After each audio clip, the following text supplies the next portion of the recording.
বন্ধুরা আজকে এক জায়গায় যাচ্ছি, তোমাদের সাথে শেয়ার করব। আমার সাথে থাকো, শেষ অবধি দেখো। কোথায় যাচ্ছি দেখো। আমার মেয়ে, ও মুখ দেখাবে না, বললাম একটু ক্যামেরাতে আয়। আমার বৌদির সাথে দেখা হয়ে গেল, তাই তোমাদেরকেও ক্যামেরায় দেখিয়ে দিলাম। চলো, দেখো চলে এসেছি সাধন সাথীর বাড়িতে। এসে গেছি। আমি ভেতরে ছিলাম, মেয়ে বাইরে ছিল, বাইরে থেকে ক্যামেরা করছিল। তা ওকে ডাকলাম, বাড়িতে কেউ ছিল না, সবাই বেড়াতে গেছিলো, একাই ছিল, শুয়েছিল। তা ওর শরীরটা দেখে মনে হচ্ছে অসুস্থ, আমাকে বলছিল যে শরীরটা ভালো নেই। তো অনেকদিন থেকে ভেবেছিলাম যাবো যাওয়া হয়ে গেল।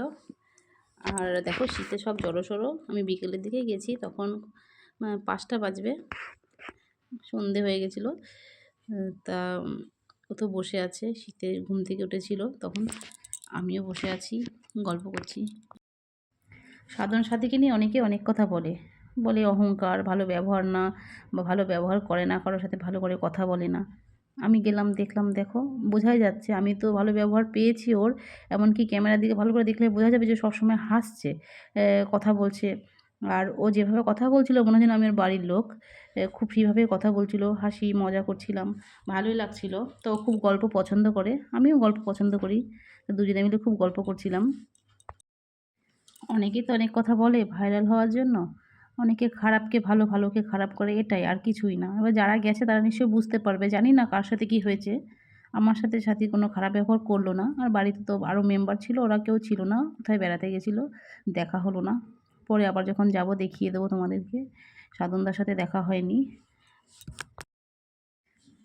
ও সবসময় গল্পে ব্যস্ত ছিল, আমার সাথে কথা বলছিল। তোর মনটা ভালো নেই, আশা করি জানো কেন মনটা ভালো নেই, অনেকেই জানো।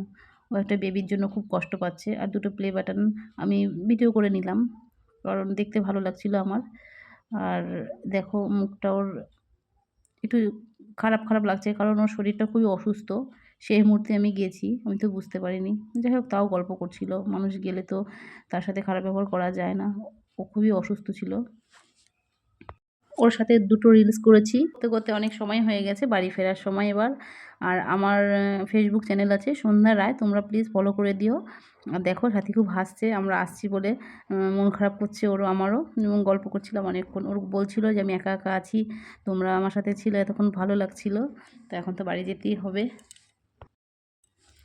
ও দাঁড়িয়ে আছে, আমরা চলে আসছি।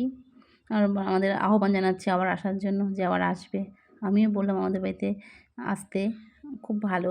সাধনদার সাথে দেখা হলো না, এটাই খারাপ লাগছে। দেখো, তবে কাউকে না জেনে না শুনে তো খারাপ বলা যায় না, অনেকে অনেক কথা বলে। তা আমারও ইচ্ছা ছিল যে আমি ওর সাথে দেখা করব, দেখব। আমি যা দেখেছি যা শুনেছি তোমাদের সাথে শেয়ার করলাম।